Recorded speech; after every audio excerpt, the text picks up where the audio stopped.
Eu tenho ouvido com uma certa frequência, e uma frequência inquietante, algumas vozes se erguerem contra o marco regulatório de exploração do petróleo em virtude da substituição do regime de concessão pelo regime de partilha na produção.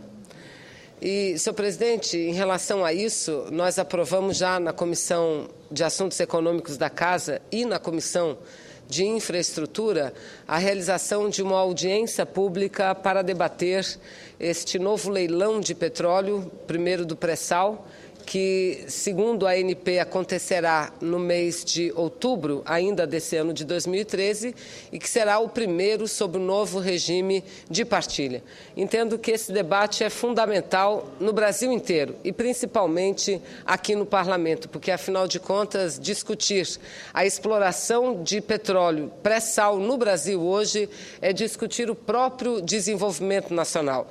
Em torno desse debate, não apenas o modelo de exploração, mas também a destinação dos recursos, que será, sem dúvida nenhuma, um outro tema que mobilizará não só os pronunciamentos nessa casa, mas mobilizará as opiniões através do voto. Há a intenção do governo federal de que a totalidade dos recursos do fundo do pré-sal sejam direcionados na aplicação da educação, com que eu concordo plenamente. Acho que o Brasil, que é uma das maiores nações do mundo, uma das maiores economias, um território que tem dimensões continentais, com uma riqueza natural extraordinária, precisa, sem dúvida nenhuma, dar um salto qualitativo. E esse salto nós conseguiremos através de uma ampliação da aplicação dos recursos na educação. O senador Cristóvão tem sido um senador a falar com total frequência aqui neste plenário da necessidade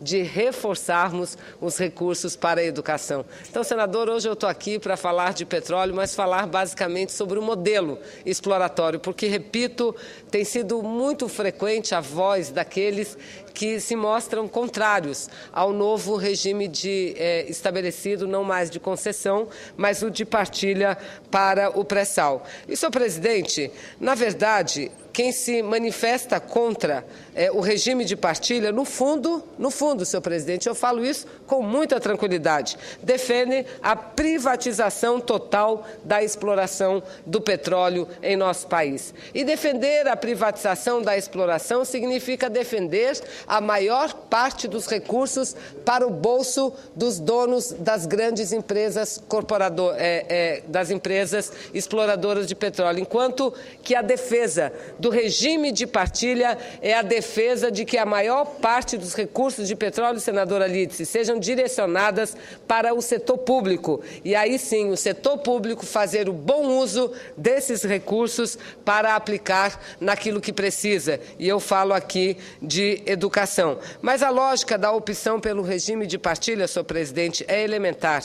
O modelo de concessão, ele foi adotado no Brasil em um cenário que o país era importador de petróleo e tinha reduzida capacidade de investimento. Além disso, e não menos importante, o risco exploratório do Brasil, naquela época, era considerado alto.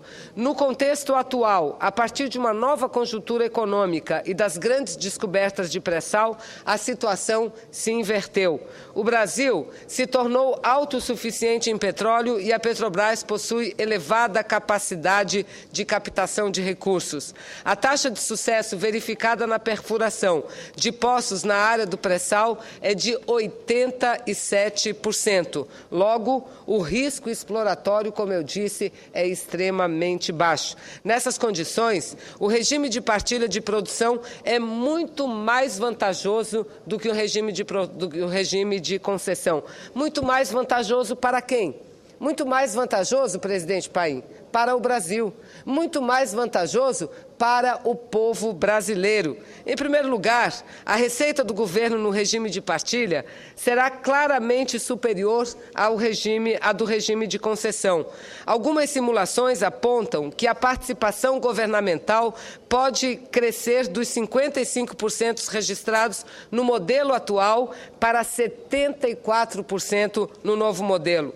Dessa forma, o Brasil alcançaria um patamar patamar de arrecadação semelhante ao dos países grandes produtores de petróleo, nos quais a participação dos estados é superior, muitas vezes, a 70%. Há, entretanto, razões ainda mais agudas que justifiquem a adoção do novo modelo. A questão de fundo está atrelada ao fato de que, tendo em vista a quantidade de reservas já projetadas, a produção do petróleo assumiu um papel ainda mais estratégico nos destinos do país e no exercício da soberania nacional. Eu não me refiro à garantia da soberania nacional apenas no plano das posições ideológicas, mas na efetiva necessidade do Estado administrar, no interesse do povo brasileiro, uma riqueza natural de tamanha importância econômica e estratégica. O fato de o Estado, no regime de partilha, ser o dono do petróleo faz toda a diferença. Nesse modelo, o Estado terá ampliada a sua capacidade de planejamento, podendo ajustar o ritmo da produção e exportação de petróleo aos interesses da nação, como também formular uma política industrial voltada para o setor petrolífero. Não podemos nos esquecer de que a tal maldição do petróleo, entre aspas, ou doença holandesa, também entre aspas, ocorreu justamente em países que descuidaram da sua política industrial, ante a fartura proveniente de fontes extraordinárias de divisas abastecidas pela exploração dos recursos naturais. Embora a complexidade do setor produtivo brasileiro, alicerçada na diversidade de seu papel industrial, possa servir de escudo contra os sintomas de desindustrialização experimentados pelos países que enfrentaram a maldição do petróleo, o fato é que precisamos dar máximo proveito aos recursos advindos da exploração do pré-sal para desenvolver indústrias de apoio e correlatas ao setor petrolífero. O Brasil poderá retomar o investimento em refino e petroquímica, agregando valor ao petróleo bruto, com vistas à exportação de produtos de maior qualidade e preço, com reflexos diretos na geração de empregos. Nessa linha, é crucial que o ritmo de exploração e venda de petróleo não se dê de acordo com a expectativa de realização imediata de lucro das empresas, mas segundo o que for mais conveniente para a economia do país como um todo, considerando o cenário mais a longo prazo. Por se tratar de um mercado bastante volátil, a decisão de quando e quanto vender torna-se essencial. Além disso, haverá momentos em que a conjuntura interna ou externa indique a conveniência de preservar as reservas para o futuro. Outra crítica que é feita ao novo marco regulatório e que merece ser rechaçada por nós diz respeito à exigência de índice mínimo de conteúdo nacional dos leilões. Essa é uma outra crítica que vem da oposição, de vozes da oposição, e não necessariamente a oposição como representante do interesse da nação, porque nesse caso não representam os interesses da nação, não representam os interesses do povo e sim os interesses dos segmentos privados que atuam nesse setor. Então, quando criticam a exigência dos índices mínimos de conteúdo nacional de leilões, o que fazem é exatamente isso. É fazer com que se veja o lucro imediato e não a possibilidade de um desenvolvimento mais estruturado do Brasil nesse setor. Essa exigência não é apenas uma invenção e não se trata de uma invenção tupiniquim. Países como a Noruega e a Inglaterra, por exemplo, usaram o petróleo para fortalecer a sua indústria, a indústria local. Como disse o presidente do BNDES, Luciano Coutinho, seria falta de inteligência não ter incentivos no Brasil para desenvolver a cadeia de óleo e de gás. Portanto, aqueles que afirmam que a exigência de conteúdo nacional atrasará o projeto de exploração do pré-sal se esquecem de que o governo brasileiro detém a faculdade de regular o mercado, podendo fixar o ponto de equilíbrio entre a velocidade que se quer dar à produção do pré-sal e o desenvolvimento da indústria local. A política de conteúdo nacional, aliás, já provou sua eficácia, pois foi responsável pelo ressurgimento logo após o período da estagnação da indústria naval brasileira. Com efeito, na última década, graças ao incremento das atividades petrolíferas em águas profundas, que se refletiu no aumento da demanda pela produção de embarcações. O setor naval brasileiro se expandiu e modernizou a sua capacidade produtiva.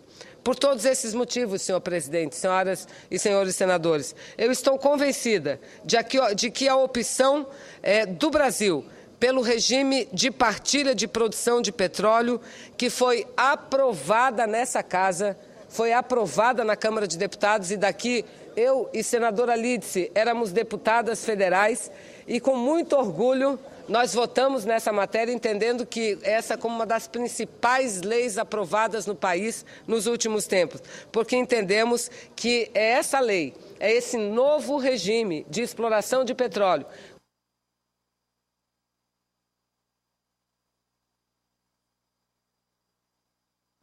Eu concluo nesse exato minuto, senhor presidente, que o regime da partilha, em substituição ao regime de concessão, é a que melhor, repito, atende o interesse nacional, o benefício das cidadãs e dos cidadãos brasileiros. Portanto, penso que os debates, a continuidade dos debates nessa casa acerca desse importante evento que ocorrerá no Brasil em outubro, que será o leilão do petróleo do pré-sal, dentro do regime de partilha, com a Petrobras sendo operadora em todos os campos licitados, é um debate muito importante e que está na ordem do dia. Muito obrigada, senhor presidente.